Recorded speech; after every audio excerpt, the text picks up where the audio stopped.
My name is Eliza Hart. I'm 37 years old, and I make things with my hands that outlast moods.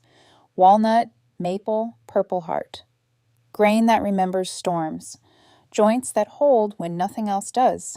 For our 3-year anniversary, I cooked Nathan's favorite meal, set out the candles he says make the place smell like a good hotel lobby, and placed the gift on the table, wrapped in brown paper and twine, the way he teases me for, like a farmer's market in a bow. He came in late, loosened his tie, kissed the air near my cheek, and clocked the box with a raised eyebrow. "Is that from a store?" he asked, the question already deciding its answer. "It's from me," I said, and I meant the hours compressed inside it. I'd been carving for months in the limestone hush of my workshop, walnut and maple inlay, dovetails you couldn't slip a thread through, magnetic catches, secret compartments nested like small, kept promises. The lid fit with a sigh. I thought it might be the kind of thing that, when you opened it, made you gentler. He peeled the twine, set the paper aside, and looked at it. A long look. No smile. No surprise. His reflection wobbled on the polished table. Mine held still. "What is it?" he said, like a manager inspecting a defective shipment. "A jewelry box. For your watches, cufflinks. For the cufflinks I can't afford to buy you yet," I joked, too light. "I thought you were getting me the Omega bracelet," he said. "You know, the one we saw last month." I felt my throat tighten. "I can't afford that right now. Work's been slower." He turned the box over in his hands, testing the weight of it the way people test sincerity. Then he stood, walked into the kitchen, and threw it into the trash. The wooden thud echoed in the metal can. He brushed his palms together, small, tidy gestures, like he'd just solved a clutter problem. "I don't want handmade junk, Eliza," he said, and left the room, the smell of his cologne falling behind him like a closing elevator. I didn't pursue him. The air inside me had turned to marble, cold, veined, strangely steady. I stood, crossed to the kitchen, and lifted the lid of the can. Coffee grounds stippled one corner of the lid. I wiped them off with the dish towel he likes to complain is too nice to be useful. I cradled the box like it was breakable, even though I'd built it not to be. In the bedroom, I could hear him on speaker with Tara, his friend who says everything like a champagne cork about to pop. "She made me a box," he said, laughing. "Like a craft fair. I'm not dating Etsy." I wrapped the box in a bubble wrap. It was past closing time, but Hendrick's Gallery is downtown, and Patricia keeps the lights on a little late when she's annotating her own instincts. She's been consigning my smaller pieces for 2 years, bowls, small sculptures that know how to keep silence interesting. She opened the door after hours because she knows the look of a thing you can't put down. I unwrapped the box on her counter, she put on her glasses, and the room went monk quiet. Her fingertips traced the inlay, the dovetails, the clean shoulders of every joint. She found the hidden compartments, tested the satisfying pull of the magnets. I watched her watching, my lungs counting time. Finally, she exhaled. "Where have you been hiding this level, Eliza?" "Under the noise," I said. She nodded like we'd reached a private agreement. "This is front window work. Serious collectors. I want an independent appraisal, proper photography, condition report, provenance summary, the works. But my gut says 8 to 10, perhaps more with the right buyer. I'd list at $10,500. The number didn't land like a surprise. It landed like a verdict I'd already suspected. We updated the consignment paperwork, standard 50-50 split, insurance while in her custody, specific language naming it. Heart number 27, keep. I name pieces things I wish I'd heard when I needed to hear them. Driving home, I felt neither anger nor relief. Just a clean, bright lane in my head where everything separated. Care from cost, meaning from brand, love from proof. Nathan was asleep, or rehearsing the part, in the dark geometry of our bedroom. I took the spare room, the one that smells like cedar and fresh sandpaper. It felt like sleeping in a word you can finally pronounce. The next 2 days moved like a list. Patricia coordinated the appraisal and photos. The independent appraiser wrote phrases I'd only let myself think quietly. Museum-level inlay, master-grade joinery, exemplary integrity of design. On Thursday, 3 days after I'd carried my heart in on bubble wrap, Patricia called. "It's in the window," she said. "Prime placement, lit like a confession, tag visible." I went back to work. There was a commission due, rent due, a lathe that kept asking for a better version of itself. I didn't think about the window until Friday afternoon when my phone began buzzing like a trapped bee. 8 missed calls, 15 texts, all Nathan. Did you put your box in Hendrik's window? Why does it say $2,500? Tell me this is a joke. Answer your phone. I watched the notifications bloom and then go still. I texted once. The handmade junk found a better home. Someone who knows how to look. I muted the thread, finished planing a stubborn edge until it softened under the blade, and let the shop fill with the sweet, sane smell of walnut. He was waiting in the driveway when I pulled in, engine still running, jaw set hard like an angle he thought would save him. He got out before I'd cut my lights, voice already too loud for the small sky above our duplex. Is that your box in the gallery? Eliza, is someone actually... He swallowed the word paying like it had splinters. For that? It's listed for $2,500, I said. Patricia has interested buyers. His face did a quick math I'd seen before when he looked at square footage and comps. Anger slid off. Calculation stepped in, buttoning its sleeves. Okay, maybe I overreacted, he said, reaching for a tone that sounded like reasonable. It's actually, well, it's beautiful. I can admit when I'm wrong. Work's been intense. I took it out on you. He tried a smile. It didn't reach his eyes. It didn't even knock. I'm glad you can see the work now, I said, voice level. And since we've been together 3 years, he added, like a realtor adding a by the way at closing, it seems fair that we talk about what happens when it sells. We could use the money, a weekend in Tulum, or, hey, the Omega bracelet. You know I'd wear the hell out of that. There it was, the real ask, glossy as a foyer. The money is mine, I said, not unkind. My hours, my hands, my skill. I'm paying off the truck, upgrading the lathe, saving the rest. He blinked, recalibrating. You're punishing me. I'm drawing a boundary. How was I supposed to know what it was worth? His voice rose, the performance warming up. If you knew, why didn't you say anything? I didn't make it to sell, I said. I made it to give. He moved closer, searching my face for the old softness he could spend. We're a team, Eliza. Teams don't throw each other's work in the trash, I said. Teams don't laugh about it on speaker. A car passed, the evening light thinned. He stepped back, face rearranging into something more polite than true. Fine, we'll talk later, he said, and got back into his car. When he drove off, the taillights washed the curb red. I stood in the quiet aftermath and heard, under the rush of my pulse, the faint magnetic click of a secret compartment ceiling. The sound of something valuable closing exactly as designed.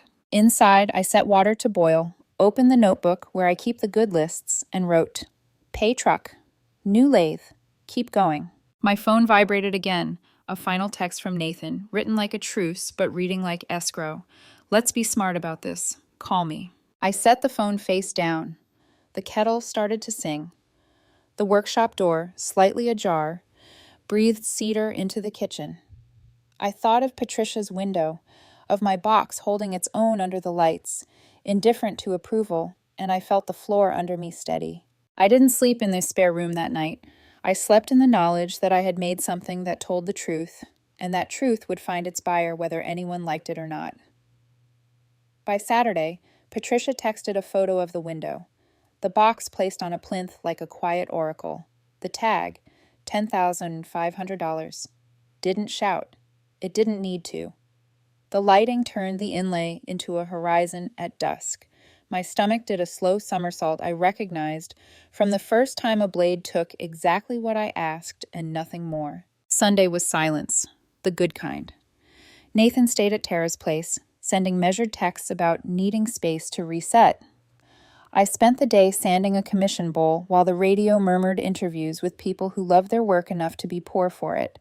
I wasn't poor, not exactly, but I knew the price of choosing a thing that couldn't be faked. On Monday morning, Patricia called with her smile in her voice. We have a serious inquiry. A collector named Richard L. Acquisitions in San Francisco, quiet but respected. He asked detailed questions and wants to examine the piece under natural light. I booked him for Wednesday.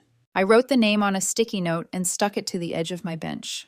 Names matter when they arrive attached to care. Also, Patricia added, the appraisal came back right where I thought. We're not lucky, Eliza. We're right.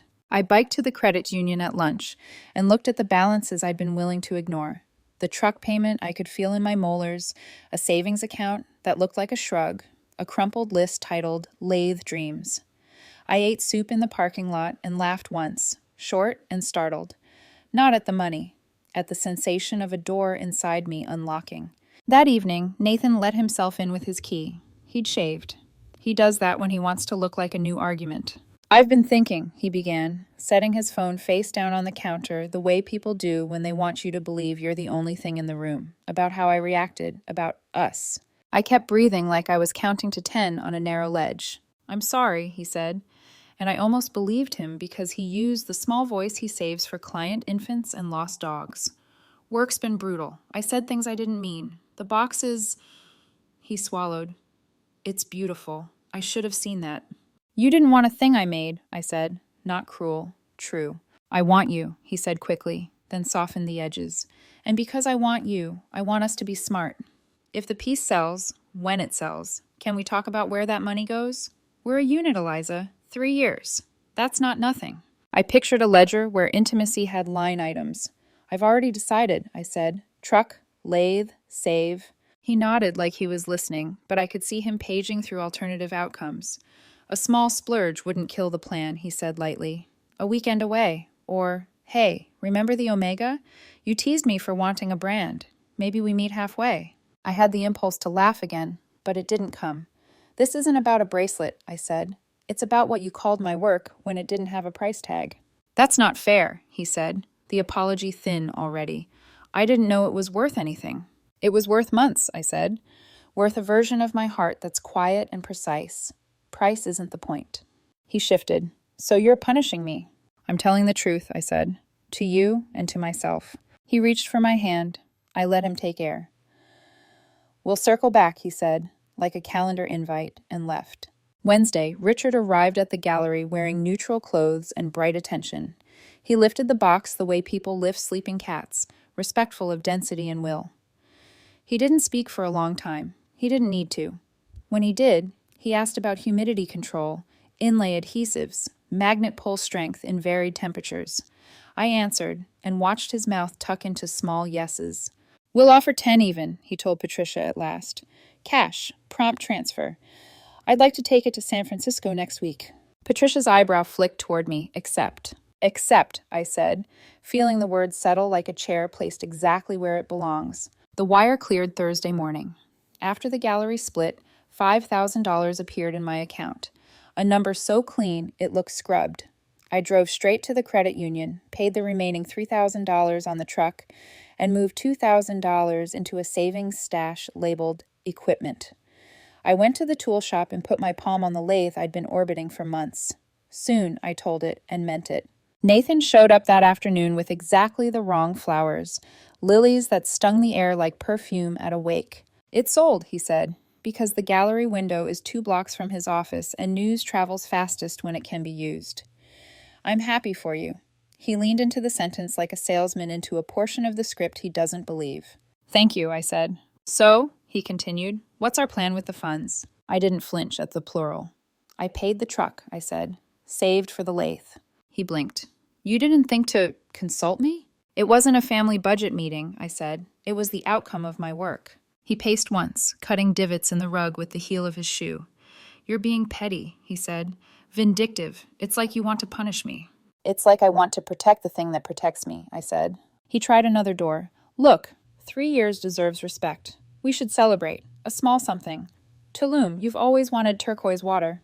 "I want clean water in my life," I said softly. "That's different." His face flushed. "You're impossible," he said, and then smaller. "You're different." "I'm clearer," I said. He left and took the lilies with him. The apartment exhaled. The next few days were quiet in the practical ways that matter. No slammed cabinets, no words used as hammers. Nathan stayed with Tara to give us both a minute. I gave myself 2. On Monday, Patricia called again. "Richard loved the piece so much he wants to discuss a commission. Custom, similar ethos, different function. Budget $12,000. He'll fly back in 2 weeks if you're willing." "Yes," I said, too quickly, and we laughed, because relief sounds like that. That afternoon, Tara texted me from a number I didn't recognize. Nathan's on a learning curve. He knows he messed up. Don't throw it all away over one bad night. I typed and deleted 3 versions of the truth, then sent the one that didn't try to teach. If he wants to talk, he can call. I'm working. When Nathan finally did call, his voice had a new ingredient, strategy diluted with sentiment. I want to fix this, he said. Tara says you're still hurt. I'm not still anything, I said. I'm currently deciding what I want my life to feel like. You want me in it, he said fast, as if declaring it made it true. I want respect in it, I said. If you're the way respect arrives, we'll know. A beat. Monica always said you had talent, he tossed in, too casually, naming his ex-girlfriend like she was a certified appraiser of my worth. She told me I didn't hype you enough. There it was, validation outsourced. I could hear the old pattern knocking, teach him how to love me. I didn't answer the door. I'm meeting Richard in 2 weeks, I said instead. I'll be deep in sketches until then. Eliza, I'll talk when I'm ready, I said, and ended the call. The following Thursday, Patricia and I sat in her office and drafted a proposal for Richard. Wood species, dimensions, functional brief, delivery schedule, care protocol. We built in milestones with half up front, half on completion, a 6-month arc that made my shoulders relax.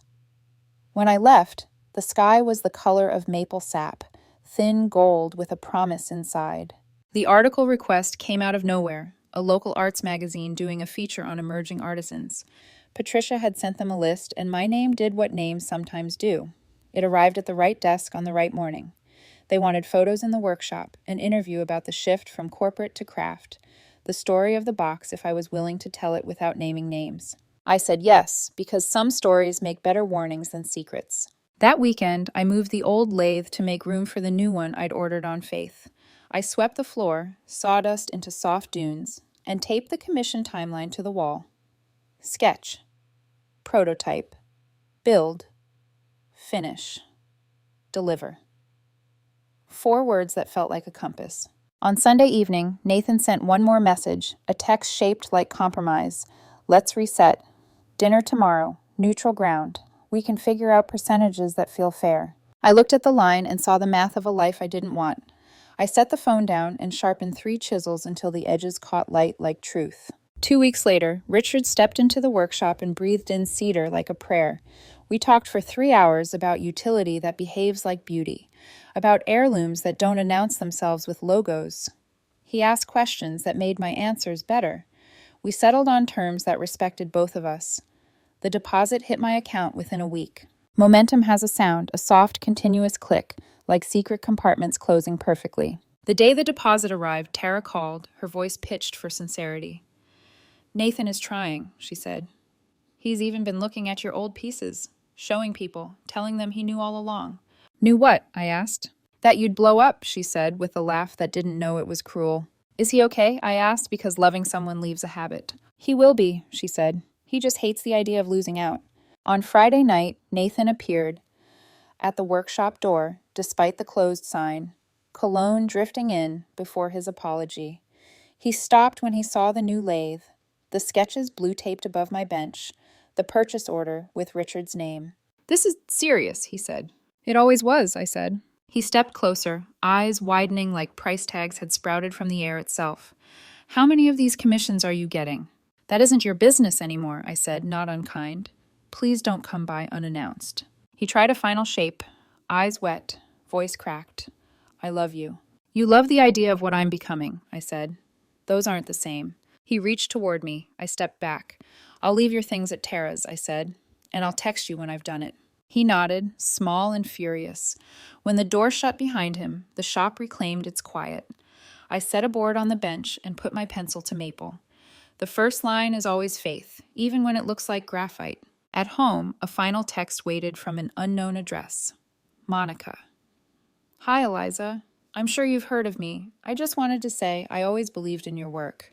If you ever want an objective opinion about the art world. I laughed then, for real this time, and deleted the message before the lilies of it could bloom. The next morning, Patricia emailed the arts magazine schedule.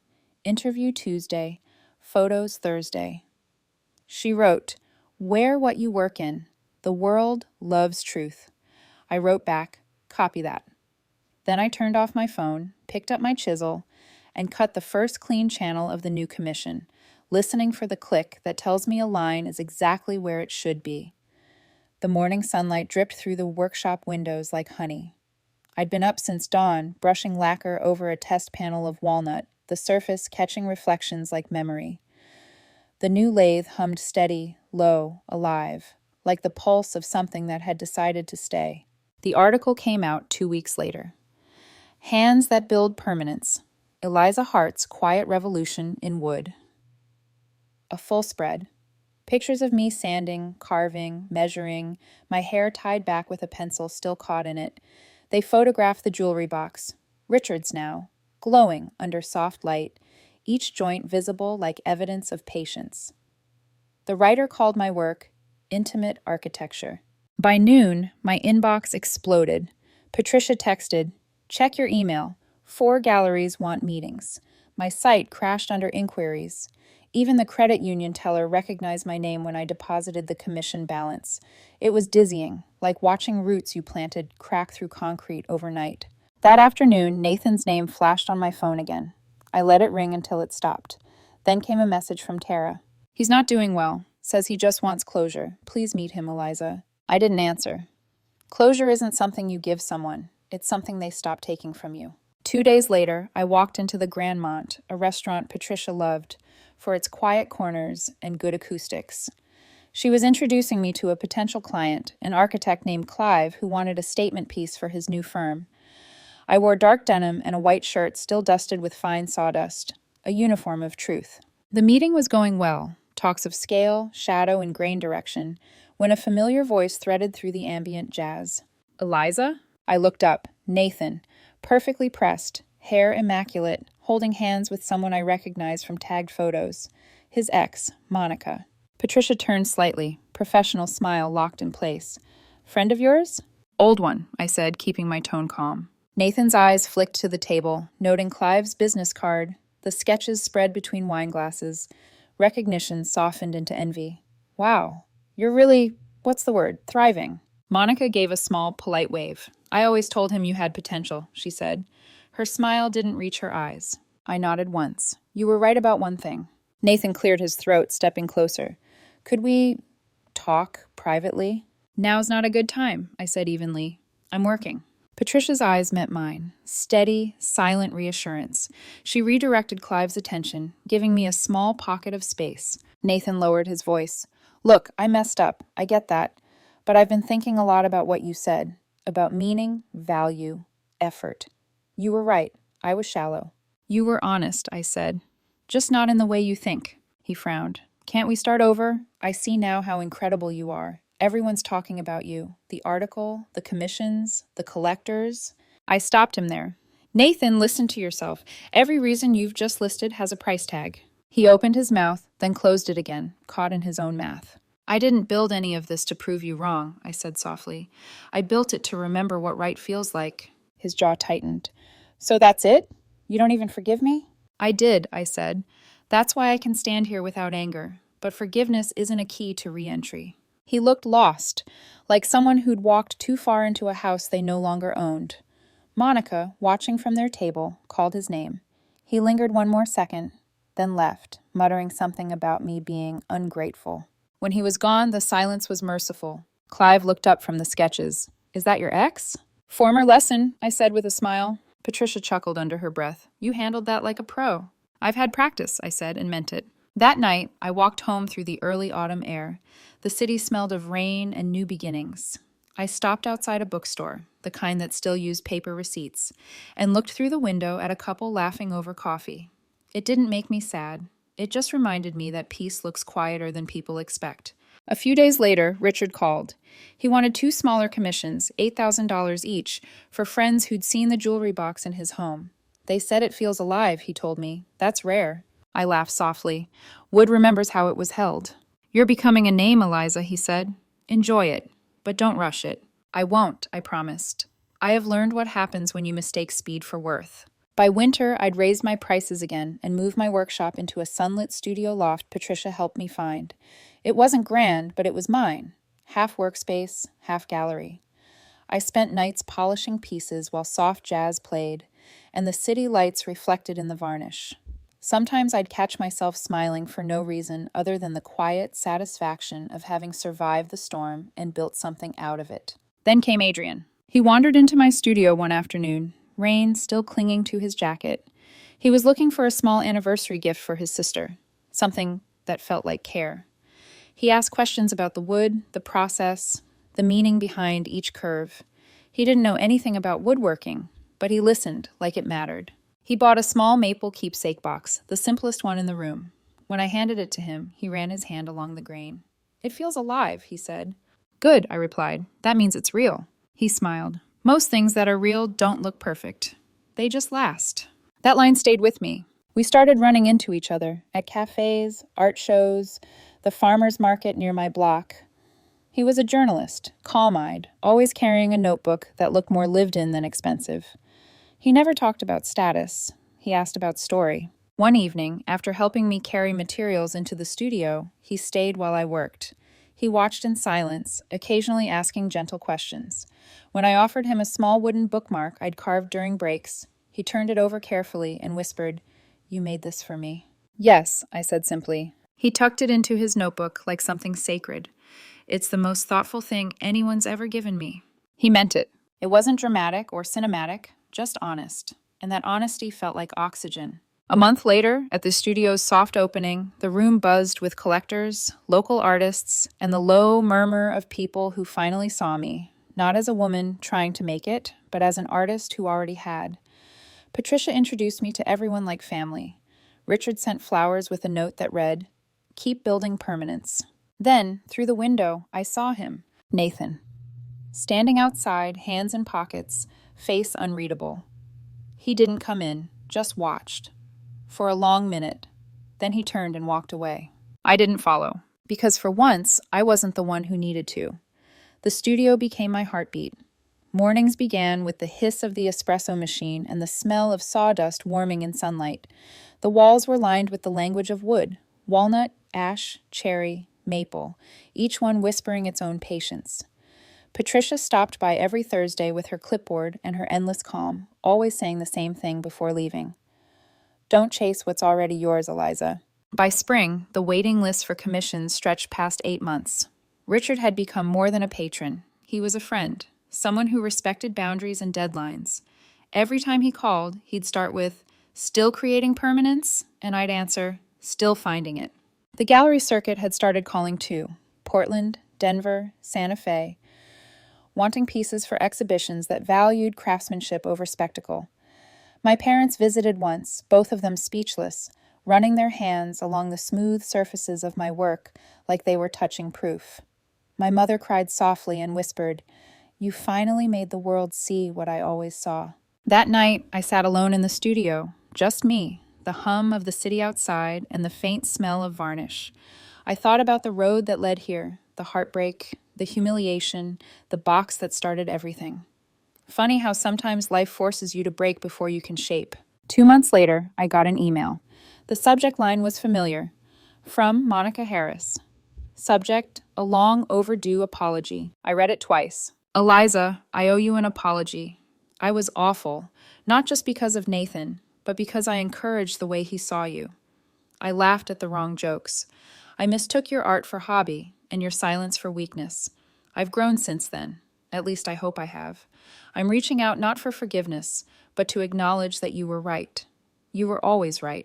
If you ever want to talk, no expectations, no hidden motives, just coffee. My treat.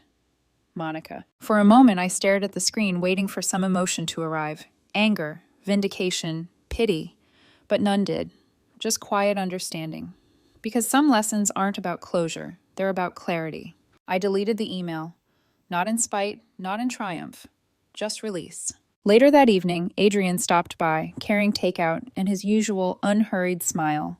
He leaned against the doorway, eyes scanning the studio. "Every time I'm here," he said, "it feels like you've built more than furniture. It's like the air itself learned discipline." I smiled. That's the idea. He handed me a wrapped box. Small, square, not expensive looking. Inside was a photograph, framed in oak. Me, mid-work, lit by workshop light, head tilted in focus. You look at peace here, he said. I am, I whispered. He stayed as I worked that night, scribbling notes while I sanded the edges of a new sculpture. No words, no performance, just shared stillness. Weeks turned into months, and the studio opening led to another feature, this time in a national design magazine. The headline read, Eliza Hart, The Art of Making Things That Last. The photos showed the jewelry box, now in Richard's study. He'd written a statement for the article. This piece holds my late wife's jewelry. It's not about price, it's about presence. It reminds me that real things, real people, don't need brands to be valuable. I read it 3 times, each line landing softer than the last. Later that week, Patricia called to tell me something unexpected. The Collector's Circle in San Francisco wants to feature you next season, she said. International exposure. We'll need new inventory. I laughed quietly. I'll need new hands. You already have them, she replied. Just keep doing what you're doing. That night, I stayed late at the studio. Outside, rain tapped gently against the windows. Inside, I ran my hand along a half-finished box, a twin to the one that started it all. The grain shimmered under lamplight, lines of growth turned into design. I thought about Nathan, about Monica, about every moment I'd mistaken dismissal for love. And then I thought about Adrian, the way he asked, never demanded, the way he looked at my work as if it were breathing. The truth landed softly, like sawdust settling after a long day. I hadn't just rebuilt a career. I'd rebuilt how I let people see me. A week later, at the spring showcase, I stood in front of my newest collection, What Endures. A series of boxes, each one named after something I'd reclaimed. Patience, clarity, grace, time. The final one was titled Forgiveness, but it wasn't for anyone else. Patricia stood beside me, watching visitors move from piece to piece. You've come full circle, she murmured. I smiled. No, I said, just further along the spiral. When the lights dimmed that evening, I stayed back alone. The studio was quiet except for the ticking of the old clock on the shelf and the faint hum of the city outside. I turned off the main lights, leaving just one lamp glowing over the workbench. The golden beam caught the swirling dust in the air, each particle floating like suspended gold. I thought of that first night, the box hitting the trash, the sound of it landing like the end of something, and how, somehow, that same sound had become the beginning of everything that mattered. Because in the end, what lasts isn't what sells, or shines, or trends. It's what's built with care, kept with meaning, and held long enough to prove it belongs. The rest? Just noise.